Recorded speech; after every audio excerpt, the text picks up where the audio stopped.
Halo semuanya. Denganmu Guru Markets. Mari kita mulai dengan data ringkasan perusahaan. Sedikit lebih jauh, kita akan mempertimbangkan setiap parameter secara lebih rinci. Jika diperlukan, ada kemungkinan untuk melakukan penghentian. Kami sarankan untuk mencermati lebih dekat setiap indikator korporasi.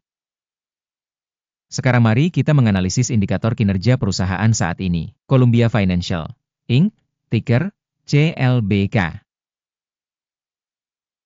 Ulasan ini berdasarkan data per 19 Juni 2025. Menurut klasifikasi Guru Markets, perusahaan Columbia Financial termasuk dalam subkategori Regional Banks. 139 organisasi ikut serta dalam penilaian ini, yang merupakan jumlah yang sangat representatif. Lihat keputusan yang dibuat di akhir video. Hasil keseluruhan untuk perusahaan yang dimaksud adalah minus 7 dari 10 poin. Skor rata-rata untuk subkategori ini adalah 2,7 poin. Melihat secara luas, dalam pasar saham A secara keseluruhan, dapat dilihat bahwa hasil rata-rata untuk pasar saham secara keseluruhan adalah 1,8 poin. Terhadap peringkat minus, 7 poin untuk perusahaan Columbia Financial. Membandingkan dinamika harga saham perusahaan Columbia Financial Inc. dan perusahaan subkategori,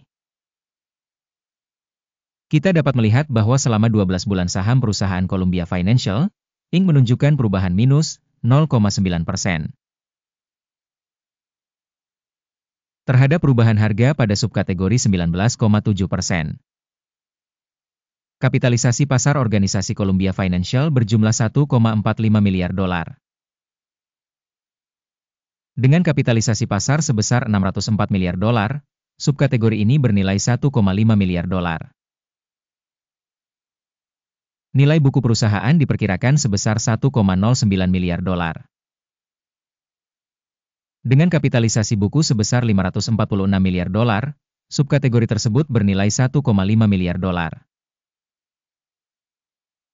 Setelah membandingkan saham di bursa saham dan kapitalisasi neraca, kita melihat hal berikut. Bagian yang ditempati Columbia Financial dalam subkategori saat menilai nilai pasar saham adalah 0,24%. Kapitalisasi nilai buku adalah 0,2%. Penilaian pangsa pasar dan nilai buku organisasi dalam subkategori buruk, minus 1 poin. Organisasi yang diteliti memiliki kewajiban utang sebesar 1,111 miliar dolar. Rasio utang terhadap kapitalisasi buku adalah 102% dari modal. Peringkat utang perusahaan, buruk, minus 1 poin. Rasio harga saham perusahaan terhadap pendapatannya adalah 0. Rata-rata untuk subkategori adalah 13,2. Penilaian nilai pasar saham perusahaan terhadap keuntungannya dibandingkan dengan perusahaan dalam subkategori sangat buruk, minus 2 poin. Laba selama 12 bulan terakhir minus 2 juta dolar. Pendapatan ke depan untuk 12 bulan ke depan diharapkan sebesar 59 juta dolar. Penilaian indikator proyeksi laba masa depan dibandingkan dengan perusahaan dalam subkategori lumayan, 0 poin. Rasio harga terhadap pendapatan perusahaan adalah 3,2. Rata-rata dalam subkategori adalah 2,1. Evaluasi nilai pasar saham perusahaan terhadap indikator pendapatan dibandingkan dengan indikator perusahaan dalam subkategori TOLET, minus 0,5 poin. Pendapatan selama 12 bulan terakhir adalah 460 juta dolar. Pendapatan masa depan untuk 12 bulan berikutnya tidak diketahui. Penilaian indikator volume penjualan masa depan yang diharapkan dibandingkan dengan indikator perusahaan dalam subkategori buruk, minus 1 poin. Marin penjualan minus 0,3%, dengan rata-rata 15,7% dalam subkategori. Penilaian profitabilitas dibandingkan dengan indikator perusahaan dalam subkategori TOLET, minus 0,5 poin. Porsi perusahaan dalam hal jumlah personel pada subkategori tersebut adalah 0,173%.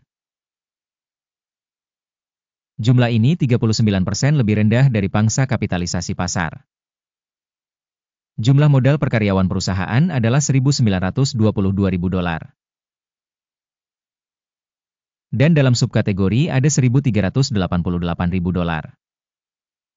Evaluasi kapitalisasi pasar perusahaan per karyawan dibandingkan dengan indikator perusahaan dalam subkategori, lumayan, 0 poin. Jumlah laba per karyawan perusahaan tersebut adalah minus $21.000. Rata-rata dalam subkategori tersebut adalah $104.900. Evaluasi laba per karyawan individu perusahaan dibandingkan dengan indikator perusahaan dalam subkategori, TOLET, minus 0,5 poin. Pembagian pendapatan perusahaan per karyawan individu adalah $603.000. Dalam subkategori $670.000. Evaluasi pendapatan per karyawan dibandingkan dengan indikator perusahaan dalam subkategori, TOLET, minus 0,5 poin. Jumlah saham yang dijual pendek adalah 6,6%, dibandingkan dengan rata-rata untuk subkategori sebesar 3,3%. Indikator RSI 14 menunjukkan tingkat 40% untuk perusahaan Columbia Financial, Inc. Dalam subkategori, level ini sekitar 49%. Harga saham perusahaan saat ini sekitar $13,84. Target harga konsensus untuk saham perusahaan adalah sekitar $17,01. Mari kita lihat tabel pesanan. Tersedia, tautannya ada di komentar yang disematkan. Tabel pesanan berisi semua keputusan yang dibuat musim ini oleh Sistem Informasi Evaluasi dan Referensi Guru Markets. Akses ke tabel pesanan gratis dan terbuka, tautan di komentar yang disematkan. Sebagai hasil penilaian Columbia Financial, Inc. Sistem Informasi dan Referensi Penilaian Guru Markets, sebuah keputusan telah dibuat. Buka perdagangan jual pada $13,83. Pesanan dibuka karena perusahaan tersebut memiliki valuasi yang agak rendah. Penilaian perusahaan didasarkan pada kriteria penilaian, indeks AKIM. Take profit ditetapkan pada 11,16. Stop loss ditetapkan pada 16,5.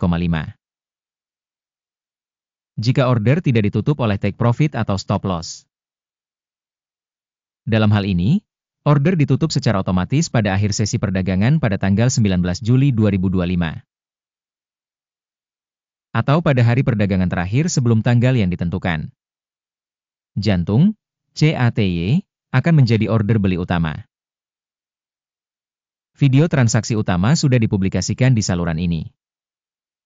Ketika salah satu order ditutup, order dasar atau order penyeimbang. Order kedua ditutup pada harga sebenarnya. Terima kasih banyak kepada Anda semua karena telah menonton video ini dan menggunakan sistem bantuan dari Guru Markets.